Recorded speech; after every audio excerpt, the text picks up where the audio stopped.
12 साल से दुष्ट आत्मा से बहुत परेशान थी ये। तांत्रिक के पास गया पर झाड़ फूँक करने वालों के पास गया पर ये ठीक नहीं हो पाया और इन झाड़ फूँक के चक्कर में हमारे लाखों रुपये बर्बाद हो चुके हैं। उसके बाद में इतने सालों में मुझे कभी पता नहीं चला कि मेरे अंदर दुष्ट आत्मा है। सारे भाई बहन को जय मसीह की। मेरा नाम सुबोध है, हम बिहार से हैं। ये मेरी वाइफ है और इनको 12 साल से दुष्ट आत्मा से बहुत परेशान थी ये। जब हमारी मैरिज नहीं हुई थी उससे पहले ये ठीक थी। एक दिन मेरी वाइफ अचानक चक्कर आने की वजह से गिर गई और जब मैं इसको उठाया तो ये रोने लगी और बहुत खेलने लगी है। और जब इसको मैं दिखाने के लिए डॉक्टर के पास लेके गए हम, डॉक्टर बोला कुछ नहीं है, इनको बॉडी में दर्द है। जब मैं इसको लेकर आया और जब इसको दवाइयाँ दी पर ये ठीक नहीं हो पाई। अब फिर एक दिन नहीं, रोज़ के रोज़ इसके यही हरकत आने लगी। हमेशा चक्कर आके गिरती थी और रोती थी, बहुत खेलती थी। जब हद से ज़्यादा प्रॉब्लम बढ़ गया तो इनको तांत्रिकों के पास लेके गए पर ठीक नहीं होता था उससे। जब मैं तांत्रिकों के पास जाता था तो पैसे की डिमांड करता था कि मुझे 5,000 दे दो, 10,000 दे दो, 10,000 दे दो, पर पैसे जब देने के बाद भी ये ठीक नहीं हो पाती थी। हम बहुत परेशान हो चुके थे इसको लेकर। फिर दूसरे के पास जाते थे, फिर उसने भी यही बात बोलता था पैसे दो और ताबीज़ दूंगा, ऐसे बहुत सारे चीज़ें देते थे, पैसे भी देते थे पर ये ठीक नहीं हो पाते थे। जब मैं इनको तांत्रिकों के पास लेके जाता था तो उसने बल्ली मांगता था कि बकरी दे दो या मुर्गे या कुछ भी बल्ली में जो मांगता था वो, पर मैं देता था पर उस दिन ठीक रहता था। उसके दूसरे दिन फिर से वही परेशानी इसको दुष्ट आत्मा और इनको परेशान करती थी और ये रोने लगती थी। फिर ये बहुत सारा पहले वाली हरकतें करने लगती थी ये। फिर दूसरे के पास जाते थे, वो भी ऐसे ही बोलता था और उन्हीं के पास भी करते थे। उसके बाद में भी ये ठीक नहीं रह हो पा रही थी। ऐसे करते करते इनको 15 से 20 तांत्रिक के पास गया पर झाड़ फूँक करने वालों के पास गया पर ये ठीक नहीं हो पाया और इन झाड़ फूँक के चक्कर में हमारे लाखों रुपये बर्बाद हो चुके हैं पर कोई बदलाव नहीं आया और दर्द इनके बॉडी में एनी टाइम रहता था और सहन से ज़्यादा होने था। कभी कभी रोने लगती थी, इतना बॉडी में पेन होता था और मुझे समझ में नहीं आता था कि इसको हो क्या रहा है। सिलाई करता था और पैसे कमाता था तो जो भी कमाता था उनके हर एक परेशानी में लग जाता था। मैं जब सिलाई करता था और सिलाई से जितने सारे पैसे आते थे इनके ऊपर दवाई में खर्च हो जाती थी और घर के खर्चे पूरा नहीं हो पाता था और बच्चे लोग के भी पढ़ाई लिखाई भी बंद हो जाता था और बहुत परेशान रहते थे हम। बच्चे को फीस नहीं दे पाते थे और बहुत हम लोग मजबूर हो गए थे इस सब से लेकर। और बच्चे को जब स्कूल में फीस नहीं होते भरते थे तो उनको पढ़ाई जब बंद हो जाता था तो बच्चे लोग बोलते थे पढ़ने के लिए, पर हम बच्चे लोग के सामने शर्मिंदा हो जाते थे कि हम क्या बच्चे से बात करें। हम मेरा पैसा बचे और बच्चे लोग की भी पढ़ाए। घर में भी बहुत परेशान रहते थे। ऐसे कर कर के बहुत सारी चीज़ें इनके जीवनों में बहुत परेशान करके रखी हुई थी। दुष्ट आत्मा इनको बहुत ज़्यादा परेशान कर रखा था। गलत सपने आता था इनको और पूरे बॉडी में इनको दर्द रहता था। दुष्ट आत्मा इनको कब आता था इसका कोई लिमिट नहीं था। सोते समय आ जाए या सुबह में आ जाए, कभी भी आ सकता था, इसका कोई टाइमिंग नहीं था। कभी भी जब इनको कोई गुस्सा भी दिला दे तो फिर ये खेलने लगती थी। कोई भी बात भी सुनते, जैसे कि कहीं पे कुछ हादसा हो गया वो भी सुनते थे वो, तो उसी समय भी इसको आ जाए। कभी इसका ये नहीं था, टाइमिंग नहीं था कि हाँ इसको कब दुष्ट आत्मा आ जाए। रात दिन में सुबह में जैसे कि कोई भी बात होता था, कोई भी झगड़ा लड़ाई कहीं भी कुछ भी होता था तो पर इसको फिट पड़ जाता था।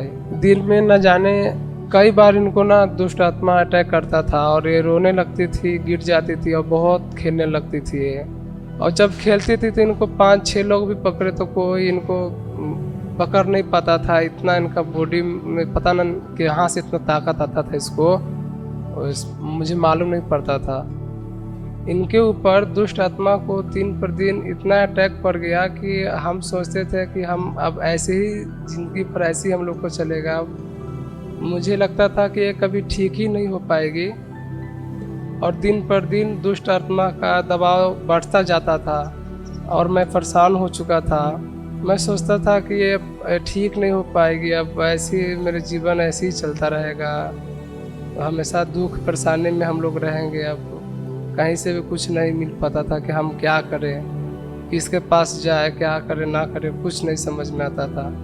और जो कोई भी देखता था तो बोलता था बाबे के पास लेके जाओ, पर बाबे से दिखाते दिखाते परेशान हो गया था। जहाँ बोलता था जहाँ लेके जाते थे, पर कहीं से आराम नहीं को मिला। मुझे ऐसा लगता था कि मेरी वाइफ कभी ठीक नहीं हो पाएगी, मेरे जीवन ऐसे ही चलता रहेगा, और मैं ज़्यादा निराश हो गया था। फिर उसी टाइम पर किसी भाई ने मुझे बताया प्रभु यीशु मसीह के बारे में। वो सबको आज़ाद करता है और बीमारी से आज़ाद करता है, और उसने प्रभु यीशु मसीह का सुसमाचार दिया।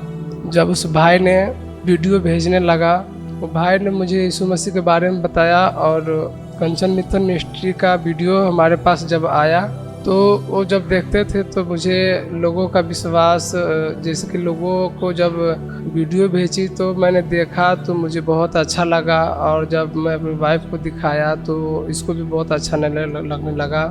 जो हमारे हालात थे उसमें थोड़ा बदलाव आने लगा, और जब मैंने इसको कंटिन्यू देखने लगा तो देखा कि इनको ना फीट कम पड़ रहा था, जो दौरा पड़ता था दुष्ट आत्मा का तो वो बहुत कम पड़ने लगा। तो मैंने इसको बोला कि रोज़ देखा करो, और देखते देखते जब मामा का जब मीटिंग होता था तो ये देखती थी तो बहुत अपने आप को अच्छा महसूस करती थी कि मैं बहुत अच्छी हूँ। पर एक दिन मुझे बोली कि हम चर्च में चलेंगे। मैंने इसको बोला कि ठीक है चलेंगे, पर टाइम बनाते थे और टाइम वो मिस हो जाता था, नहीं आ पाते थे। चर्च जाने के लिए मैंने कितने बार सोचा कि अब टाइम आ गया अब जाऊंगा, पर कोई ऐसा चीज़ आ जाता था कि हम उस वजह से मैं नहीं जा पाता था, और आने में बहुत रुकावट आ जाता था उसमें। मैंने प्रेयर टावर पर फ़ोन किया और आने के लिए हमारे लिए रास्ता खोले ताकि मैं पहुंच पाऊं, और प्रभु ने हमारे जीवन में अद्भुत काम किया। 2026 में चंगेरा चर्च में आया पहली बार अपनी वाइफ को लेकर। तो 18 जनवरी को संडे के मीटिंग में मैं और मेरी वाइफ जब मैं प्रार्थना में गए, उसके बाद में इतने सालों में मुझे कभी पता नहीं चला कि मेरे अंदर दुष्ट आत्मा है। फिर मैंने भी मम्मा के जब प्रार्थना किए तो मैं भी खेलने लगा। मसीह लोगों करते हैं, बोलता था मुझे अच्छा नहीं लगता है, प्रार्थना नहीं करने देता था और आगे भी नहीं बढ़ने देता था, और हमें हमेशा गंदे विचार में लेके जाता था। ऐसा मैं बोल रहा था उस दुष्ट आत्मा के जरिए। फिर मम्मा ने उस दुष्ट आत्मा को डांटा और प्रेयर किया। कितने जने? करोड़ों हैं, करोड़ों। अच्छा, क्या करते हो? व्यभिचार कराते हो? हाँ, इसको पकड़ा तूने? हाँ, इसको मैं रखा है 15 साल से। वचन पढ़ता है तो आग लगता है मुझे। प्रभु का वचन पढ़ते तो तुझे आग लगती है। In the name of Jesus. 1 2 3 free को वाइफ भी आजाद, दोनों आजाद। आमीन। फिर वो दुष्ट आत्मा मेरे अंदर, मेरे वाइफ के अंदर से निकल के चला गया। वो दुष्ट आत्मा मेरे अंदर से, मेरे वाइफ के अंदर से निकल कर चला गया। फिर उस टाइम पे मैंने अपने आप को बहुत अच्छा फील कर रहा था, और मुझे ऐसा मेरे लगता था पूरा बॉडी में ऐसा करंट सी लग रहा है मुझे।